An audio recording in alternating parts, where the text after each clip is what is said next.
امام حسین علیہ السلام کا جو یہ قیام ہے یہ ایکشن ہے یا ریاکشن ہے؟ یعنی یزید نے بیعت مانگی تو حسین نے قیام کیے، اگر یزید بیعت نہ مانگتا تو حسین کیا کرتے؟ مدینہ میں نماز پڑھتے، لوگوں کے سر پہ ہاتھ رکھ کے دعائیں کرتے کہ تمہاری دعائیں قبول ہو جائیں۔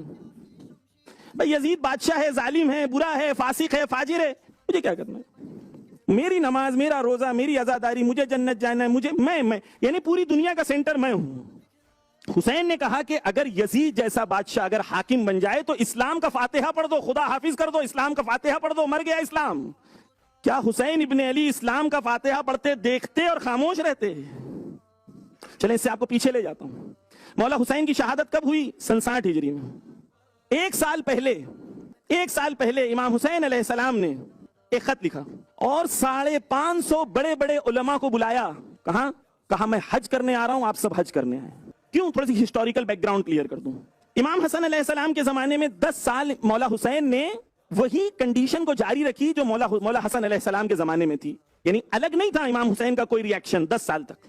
لیکن اس اگریمنٹ کا حصہ یہ تھا کہ یزید خلیفہ نہیں بنے گا، اور معاویہ نے اپنے زمانے میں جب ڈاکٹرز نے اسے کہہ دیا تھا کہ تیری موت ہونے والی ہے، یقینی ہے تیری موت، تو معاویہ رکا نہیں تھا کہ معاویہ کہے گا کہ میں مروں گا تو یزید کی بیعت لوں گا، نہیں۔ معاویہ نے اپنی زندگی کے آخری سال میں جتنے بڑے بڑے عرب قبیلوں کے سردار تھے تقریباً سب سے بیعت لے لی تھی۔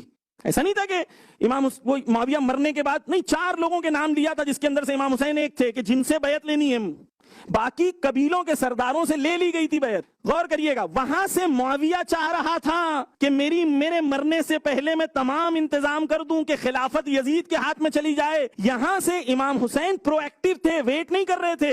امام حسین نے حج کا اعلان کیا، 550 بڑے بڑے علماء کو بلایا۔ جوانوں کو میں ریکمینڈ کروں گا، گوگل کریں سرمن آف مینا، خطبہ مینا۔ It'll take approximately 10 minutes for you to read it۔ اس خطبے میں امام حسین علیہ السلام نے اپنے مشن کو اناؤنس کیا۔ امام حسین was not waiting کہ یزید بیعت مانگے گا پھر میں کہوں گا۔ امام حسین اس خطبے میں کہتے ہیں، علماء سے کہتے ہیں، ہم سب کے لیے ہے، کہتے ہیں تم تمنا کرتے ہو کہ تمہیں جنت ملے گی، تمنا کرتے ہو جنت ملے گی، جبکہ تم نے خدا کی راہ میں نہ جہاد کیا، نہ مال سے نہ جان سے، کوئی جہاد نہیں کیا، کوئی کوشش نہیں کی۔ تمہارے زمانے میں غریبوں پہ مظلوموں پہ ظلم ہوتا ہے، وہ تم سے امیدیں لگاتے ہیں۔ مولا حسین کہہ رہے ہیں، علماء سے امید لگاتے ہیں کہ جب منبر پہ آؤ گے تو غریبوں، کمزوروں، مظلوموں کی بات کرو گے، نہیں کرتے۔ فلسطین میں مرتے رہے بچے، 40,000 بچے مر جائیں، مجھے کیا کرنا ہے؟ میں میٹھا میٹھا سویٹ اسلام بولوں گا۔